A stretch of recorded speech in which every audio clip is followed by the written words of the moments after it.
আসসালামু আলাইকুম ওয়া রাহমাতুল্লাহ। প্রিয় শ্রোতা, আশা করি সকলেই ভালো আছেন। আজকের ভিডিওতে আমরা জানব মহান আল্লাহ তাআলার পরীক্ষা সম্পর্কে একটি ইসলামিক ঘটনা। আশা করি ভিডিওটি ভালো লাগবে ইনশাআল্লাহ। ভিডিওটি কেহ প্রথমবার দেখে থাকলে ইসলামিক নিত্য নতুন ঘটনা জানতে আমাদের চ্যানেলটি সাবস্ক্রাইব করে আমাদের সঙ্গে থাকুন এবং পাশে থাকা বেল আইকনটি বাজিয়ে দিন। কমেন্ট বক্সে লিখে যাবেন আমিন। প্রিয় শ্রোতা, হযরত আবু হুরায়রা রাদিয়াল্লাহু আনহু থেকে বর্ণিত, তিনি হযরত রাসূল করিম সাল্লাল্লাহু আলাইহি ওয়াসাল্লামকে বলতে শুনেছেন, বনি ইসরাইলের মধ্যে 3 ব্যক্তি ছিল।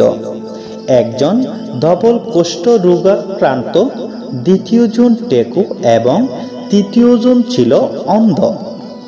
মহান আল্লাহ তাআলা তাদেরকে পরীক্ষা করার ইচ্ছা করলেন, ফলে তিনি তাদের কাছে একজন ফেরেশতা পাঠালেন।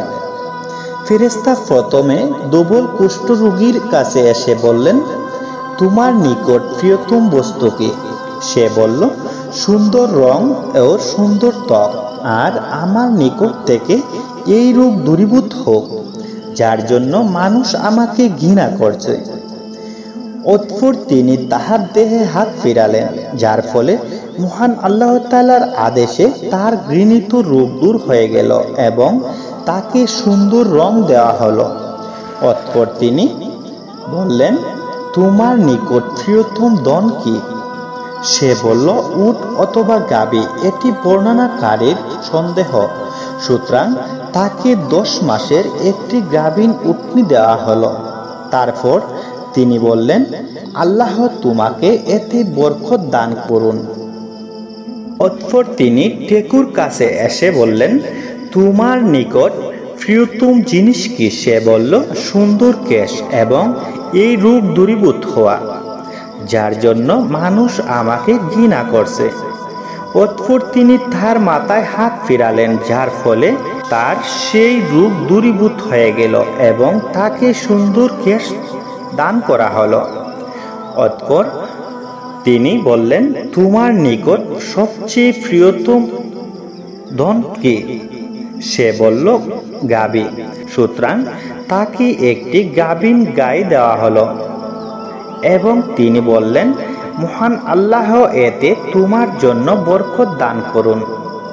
অতঃপর তিনি অন্ধের কাছে এলেন এবং বললেন, তোমার নিকট প্রিয়তম বস্তু কি? সে বলল, মহান আল্লাহ তাআলা যেন আমার দৃষ্টি ফিরিয়ে দেন, যার দ্বারা আমি লোকদেরকে দেখতে পাই। সুতরাং তিনি তার চোখে হাত ফিরিয়ে দিলেন, ফলে মহান আল্লাহ তাআলা তাকে তার দৃষ্টি ফিরিয়ে দিলেন।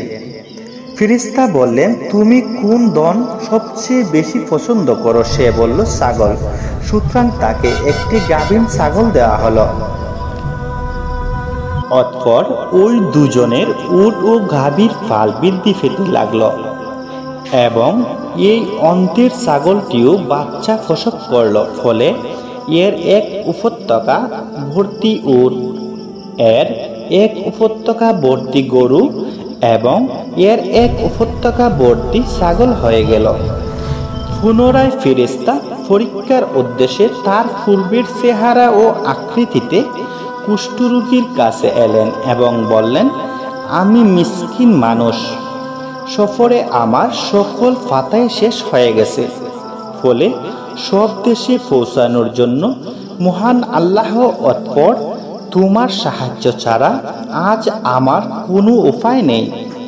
সেই জন্য আমি ওই সত্তার নামে তোমার কাছে একটি উট চাচ্ছি, যিনি তোমাকে সুন্দর রং ও সুন্দর ত্বক দান করেছেন, যার দ্বারা আমি আমার ওই সফরের গন্তব্যস্থলে পৌঁছে যাই।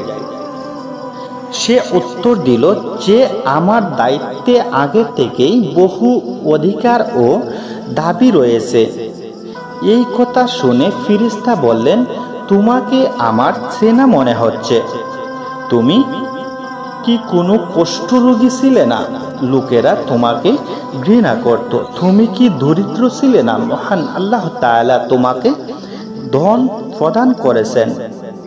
সে বলল, এই ধন তো আমি পিতামহ থেকে উত্তরাধিকার সূত্রে পেয়েছি।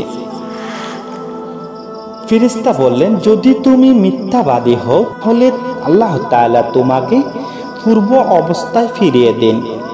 অতঃপর তিনি তার পূর্বেকার আকার ও আকৃতিতে টুকের কাছে এলেন এবং তাকে সেই কথা বললেন যেই কথা কুষ্ঠরোগীর কাছে বলেছিলেন, আর টুকু সেই কথা জবাব দিল যে জবাব কুষ্ঠরোগী দিয়েছিল। সেজন্য ফেরেশতা তাকেও বললেন, যদি তুমি মিথ্যাবাদী হও তাহলে মহান আল্লাহ তোমাকে পূর্ব অবস্থায় ফিরিয়ে দিন। পুনরায় তিনি তার পূর্বেকার আকার ও আকৃতিতে অন্ধের কাছে এসে বললেন, আমি একজন মিসকিন ও মুসাফির মানুষ। সফরের যাবতীয় পাতায় শেষ হয়ে গেছে, ফলে সব দেশে পৌঁছানোর জন্য আল্লাহ অতঃপর তোমার সাহায্য ছাড়া আমার কোনো উপায় নেই। সুতরাং আমি তোমার নিকট সেই সত্তার নামে একটি ছাগল চাচ্ছি যিনি তোমার দৃষ্টি ফিরিয়ে দিয়েছেন, যার দ্বারা আমি আমার গন্তব্যস্থলে পৌঁছে যাই। সে বলল, নিঃসন্দেহে আমি অন্ধ ছিলাম, অতঃপর মহান আল্লাহ আমাকে দৃষ্টি ফিরিয়ে দিলেন, আর এই ছাগল তারই দান। অতএব তুমি ছাগলের ফাল থেকে যা ইচ্ছা নাও এবং যা ইচ্ছা ছেড়ে দাও। আল্লাহর কসম, আজ তুমি আল্লাহর আজ্জা আজাল্লার জন্য যা নেবে সে ব্যাপারে আমি তোমাকে কোনো কষ্ট দেব না বা কোনো বাধা দেব না। একথা শুনে ফেরেশতা বললেন, তুমি তোমার মাল তোমার কাছে রাখো। নিঃসন্দেহে তোমাদেরকে পরীক্ষা করা হলো, তাতে তুমি কৃতকার্য হলে, ফলে মহান আল্লাহ তাআলা তোমার প্রতি সন্তুষ্ট এবং তোমার সঙ্গীদের প্রতি অসন্তুষ্ট হলেন।